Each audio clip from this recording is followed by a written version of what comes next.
Hey everybody. Hi everyone. It's February. February.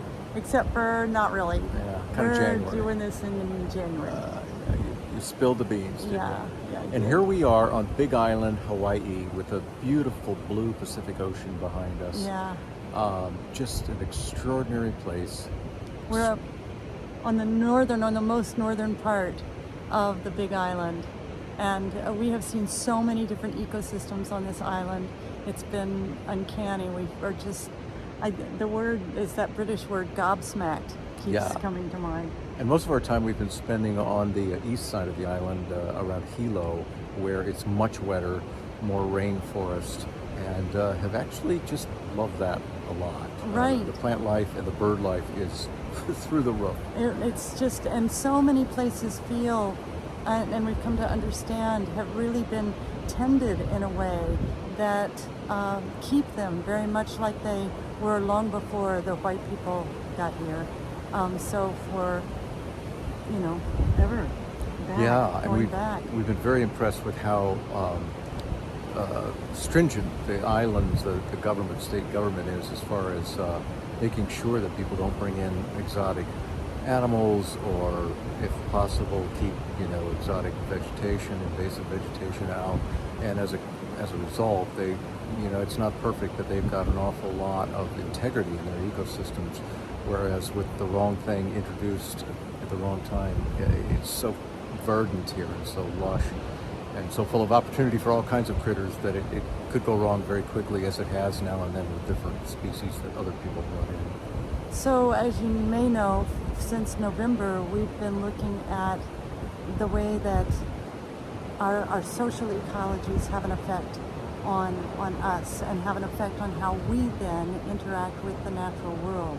And so we started with community in November, and then we brought it in a little bit to interpersonal interaction and just being with other humans, which is quite the challenge. And last month in January, we brought it close in to how we are with ourselves. Well, what we're seeing here on Big Island is that there may be a way that there's evidence in the way that we are with the land that indicates how we are with ourselves, so that the land is something that shows us how the humans who live there are with themselves, how they tend themselves. Okay, so we're down a little further now. Sea level, to be exact. Yeah, you might notice. Yeah, at Honolulu Black Honolulu. Sand Beach.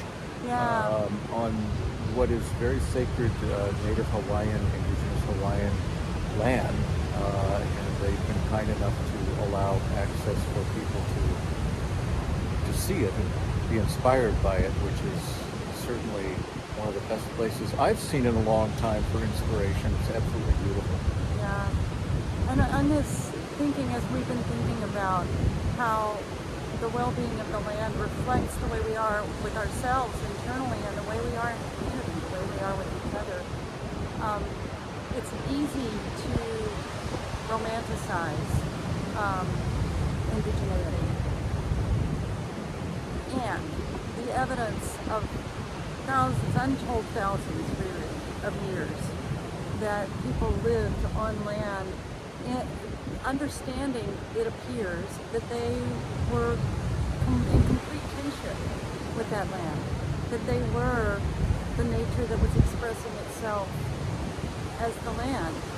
That would lead to a kind of interaction with the land, and interaction with each other, and interaction with yourself, and building a community, or tending a community that's different than the dominant practices that we're hoping that we trust in, that we are moving away from.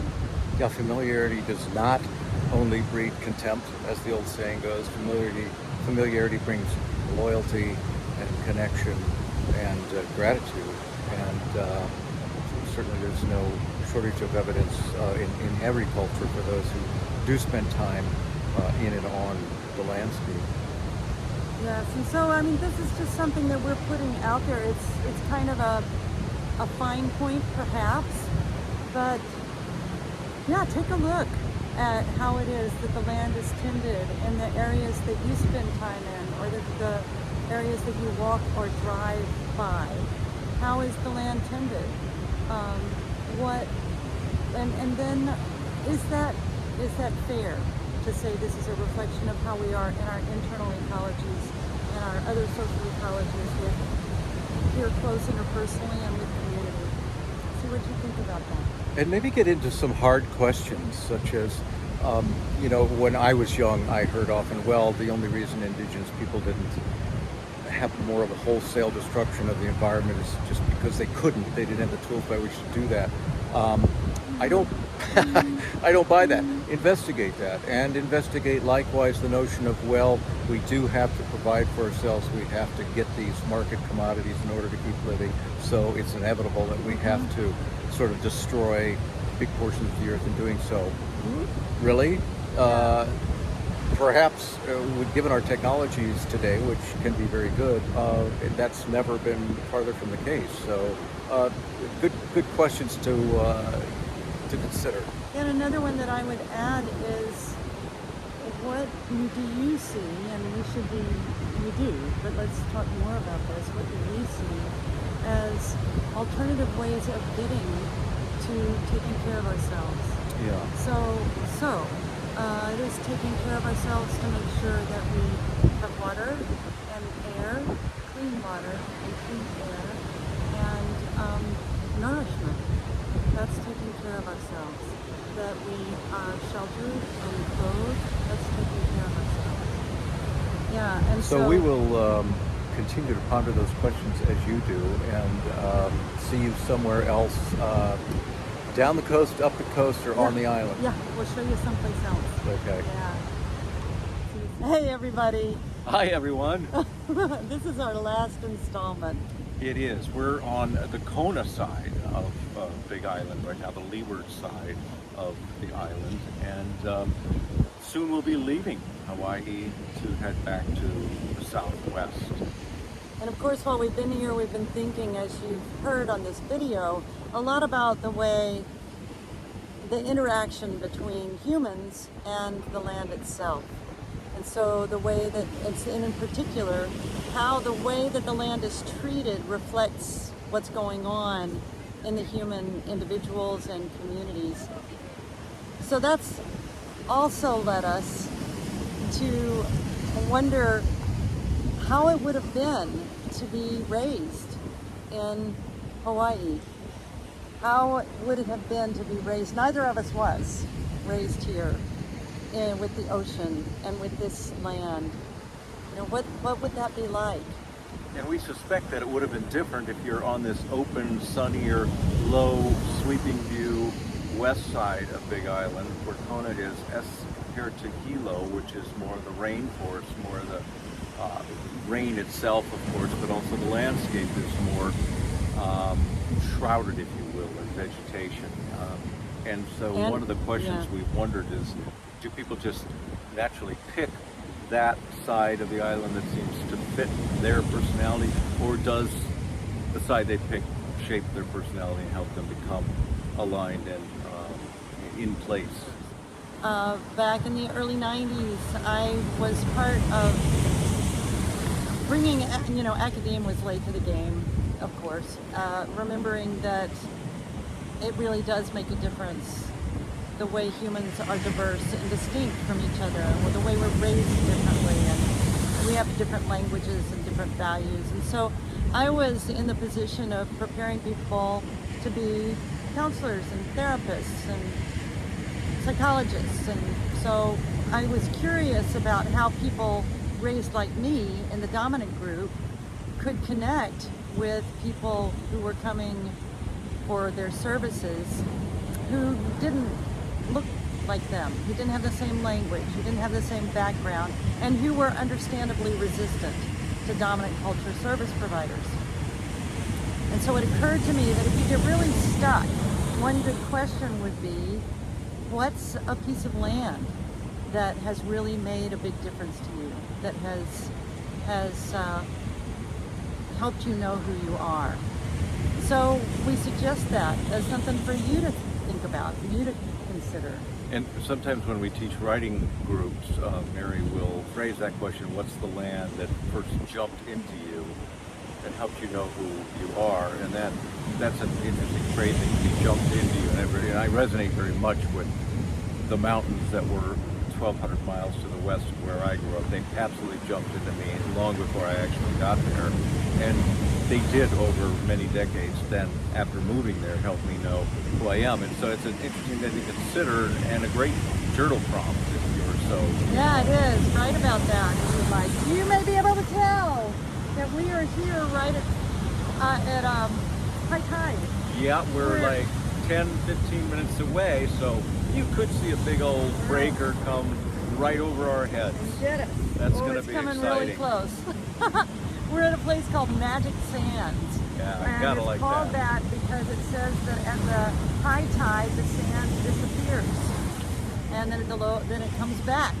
So we're gonna witness that, I suppose. Yeah. So that's what's going on right here. But yeah, consider the land and how it jumps into you and helps you know. Gary's wasn't his hometown, although that land also informs you. Right. I mean, I certainly was able to hang out in a few scattered woodlots and have a wonderful childhood by being into nature.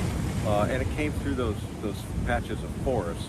And that helped shape me when I was very young, along with my dreams of getting someplace that wasn't so, shall we say, topographically challenged. But that is out to the west. That is a variation on what's the land that jumped into you. I suppose Yeah. that doesn't have to be the land you grew up in. But you know, you could have grown up in downtown Manhattan, and that just really speaks to you. So it doesn't have to be natural land. It could be human Right. constructed Yeah, land. absolutely. And that's fine. But it is a fascinating question. We are going to have to get up here soon. I wonder if you could even just ask the question, what land do you daydream about that helps you know who you Yeah. are? Because I think that's an almost archetypical connection that is coming through you in your daydreams. Would you like to be on a coast like this? Would you like to be deep in the redwood forest? Maybe in the desert after a rain with the flowers, out on the prairie grasses in late May and June. There are so many inspiring and inspired landscapes. It's fun to think of what calls to you. Yeah, and so that's a great variation. You know, what calls to you and where do you feel most at home, even if it's not where you were raised. And all Yeah, of both this, of those. I think all of this does serve that notion of we do treat the land as we treat ourselves and each other. And you'll find some of the most abusive periods as far as what we've done to the earth to really wreak havoc on it has been in times where society as well was going through some very aggressive and violent and dominating sorts of periods in history. And so the two are very, very much entwined, more than we usually stop to ponder. Yeah. Yeah, so that's what we're going to be thinking about this week, this Yeah. month, and of February. Happy hearts, everyone. Yes. Take care of your hearts and be in peace. Join us for the deep dive this second Tuesday of February. I don't know what that is yet. No, It we'll will probably be someplace a little drier for the Probably. next update. Next while. Yeah, But yep. It probably. used to be ocean way back when. And that's true. In That's southern true. Arizona, but not for a while. So Anyway, we'll see you then, thank 6 you. o'clock on the second Tuesday. Take a look at our retreats. Don't miss them. They're going Yeah. to be so great. So good, so good. if you Be in haven't found a touch with land us. that would inspire you yet, that will do it. Well, that's a good point. So be in touch with us at Connect at Full Ecology. You can also find out more at www.fullecology.com. Really be in touch. We love hearing from you. Yeah. Okay. Thanks. Have a great February. Bye for now. Bye bye.